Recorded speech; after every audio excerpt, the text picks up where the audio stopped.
Om Swastiastu. Oke, di video kali ini dari kelompok kami akan mempresentasikan tentang materi Project Based Learning atau PJBL, kemudian ada Problem Based Learning atau PBL, dan Discovery Learning atau DL. Nah, materi ini dilaksanakan dalam mata pelajaran TIK atau ICT di tingkat SMP, SMA, dan SMK. Nah, untuk anggota kelompok kami yang pertama ada Ibu Tubagus Aryadi Payana dengan NIM akhir 022. Kemudian ada saya sendiri, Gede Yoga Merdiana Putra dengan NIM akhir 001. Kemudian ada Ikomang Ari Ardiana Wiguna dengan NIM akhir 066 yang saat ini berhalangan hadir. Nah, kemudian yang keempat itu ada Ika Dek Putra Prastajaya dengan NIM akhir 031. Kemudian materi yang akan kami presentasikan yaitu yang pertama ada Project Based Learning atau PJBL, kemudian ada Problem Based Learning atau PBL, kemudian yang ketiga ada Discovery Learning atau DL. Oke, langsung saja yang materi pertama itu ada Project Based Learning. Nah, pada sintaks yang pertama dari Project Based Learning yaitu ada menentukan pertanyaan mendasar, di mana aktivitas dari guru yaitu memberikan pertanyaan yang relevan dengan dunia nyata, misalnya bagaimana cara membuat website sederhana. Kemudian aktivitas dari siswa yaitu mendiskusikan dan memahami pertanyaan atau permasalahan yang diberikan, dan teknologi yang digunakan itu ada laptop, internet, dan platform pembelajaran online seperti Google Classroom atau Canva. Kemudian pada sintaks yang kedua yaitu merancang perencanaan proyek.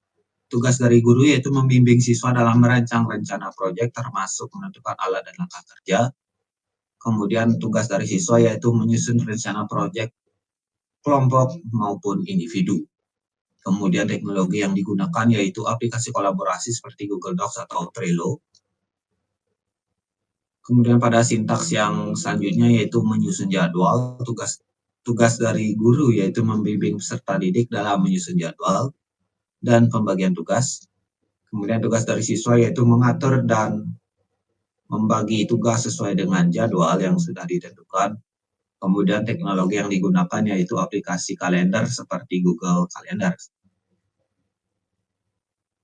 Nah, sintaks selanjutnya yaitu pelaksanaan proyek, di mana tugas dari guru yaitu memberikan masukan dan membantu menyelesaikan kendala teknis selama pelaksanaan pengerjaan proyek. Kemudian tugas dari siswa yaitu melakukan proyek seperti membuat website sederhana yang sudah ditentukan di awal. Kemudian teknologi yang digunakan yaitu software desain web seperti Wix atau WordPress. Pada sintaks selanjutnya yaitu menghasilkan produk dan presentasi. Tugas dari guru yaitu membimbing siswa untuk mempresentasikan hasil proyek. Kemudian tugas dari siswa yaitu tentu saja memaparkan produk akhirnya, misalnya membuat website.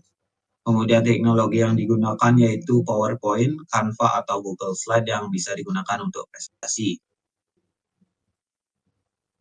Nah, pada sintaks selanjutnya yaitu mengevaluasi hasil dan proses, di mana tugas atau aktivitas dari guru yaitu memberikan evaluasi proyek, baik produk maupun prosesnya.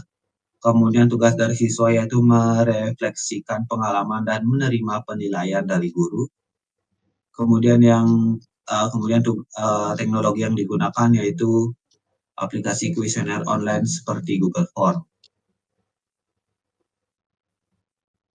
Nah, kemudian materi selanjutnya yaitu problem based learning. Untuk materi selanjutnya akan dijelaskan oleh Bagus Aryadi Payana. Bagus Aryadi, silakan.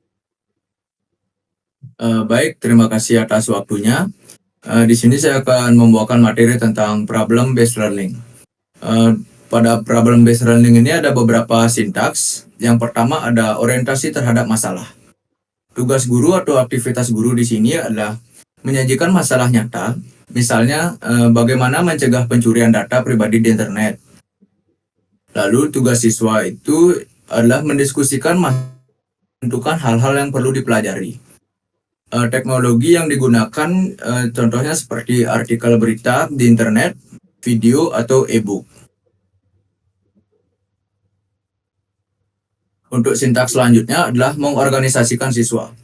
Di sini guru adalah untuk membimbing siswa, untuk mengorganisasikan diri, dan membuat kelompok dan menentukan langkah penyelesaian masalah. Lalu untuk tugas siswa di sini adalah membentuk kelompok dan menyusun langkah investigasi. Dan untuk teknologi yang digunakan untuk siswa yaitu aplikasi diskusi seperti Padlet atau Google Meet dan Zoom.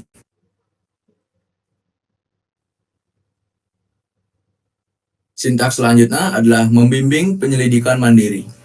Di sini tugas guru itu adalah untuk membimbing siswa dalam proses pengumpulan data atau eksperimennya. Dan tugas siswanya adalah melakukan penyelidikan dengan mencari informasi, data, atau melakukan simulasi. Teknologi yang digunakan siswa adalah mesin pencari, simulasi keamanan jaringan, atau software khusus.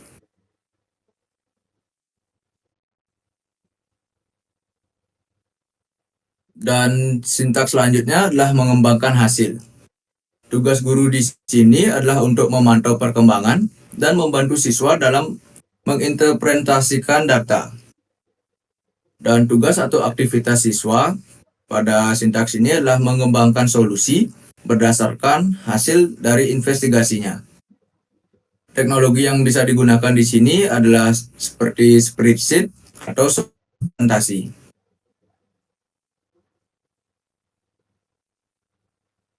Sintaks selanjutnya adalah menyajikan hasil.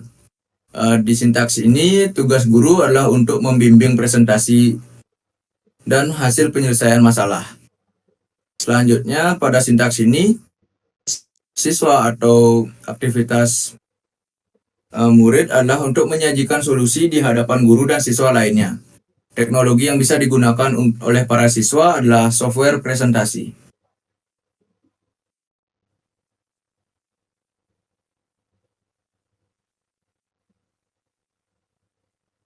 Di sini sintaks terakhir pada problem based learning itu adalah menganalisis dan mengevaluasi proses pemecahan masalah. Pada sintaks ini tugas guru itu ialah membimbing analisis dan evaluasi proses pemecahan masalah. Dan tugas siswa atau aktivitas siswa itu yaitu merefleksikan proses dan hasil pemecahan masalah. Tools yang digunakan oleh siswa itu bisa menggunakan tool survei atau diskusi. Baik, untuk materi selanjutnya yaitu discovery learning bisa dilanjutkan oleh teman saya yaitu Putra. Baik, terima kasih atas waktunya. Jadi di sini saya akan melanjutkan materi selanjutnya yaitu discovery learning. Jadi di discovery learning ini memiliki beberapa sintaks. Sintaks yang pertama itu stimulasi. Pada sintaks pertama ini aktivitas guru itu memberikan stimulus seperti video atau stimulasi terkait konsep tertentu.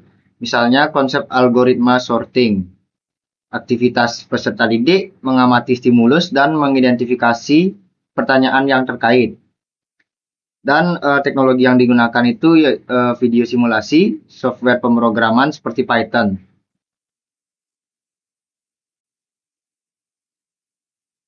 Dan yang kedua yaitu identifikasi masalah. Aktivitas guru membantu siswa merumuskan masalah berdasarkan stimulus. Kemudian aktivitas peserta didik yaitu merumuskan masalah seperti bagaimana cara kerja algoritma sorting. Aplikasi yang digunakan yaitu aplikasi brainstorming seperti MindMeister.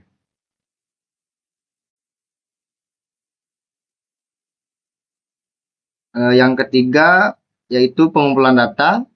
Aktivitas guru yaitu membimbing siswa dalam mengumpulkan data, teks, video simulasi yang relevan. Kemudian aktivitas peserta didik yaitu mencari informasi terkait algoritma sorting. Kemudian teknologi yang digunakan yaitu tutorial online dan dokumentasi teknis.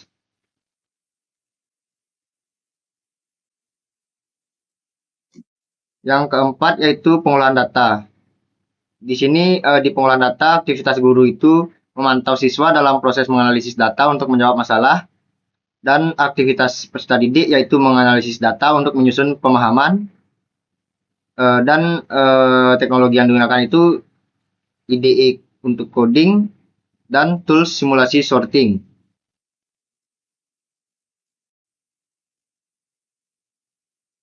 Kemudian yang kelima yaitu sintaks verifikasi. Di sini aktivitas guru itu membimbing siswa dalam memverifikasi hasil analisis mereka. Kemudian aktivitas peserta didik yaitu mencoba solusi untuk memastikan jawaban benar. Dan teknologi yang digunakan itu debugging tools atau software simulasi sorting.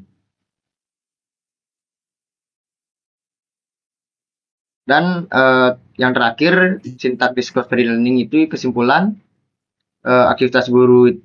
Di sini aktivitas guru membimbing siswa menyusun kesimpulan dan menyampaikan generalisasi. Kemudian aktivitas siswa itu menyusun kesimpulan dan memaparkan hasil diskusi. Dan teknologi yang digunakan yaitu PowerPoint, Google Docs, atau Blog. Baik, sekian dari saya kembalikan ke Yoga.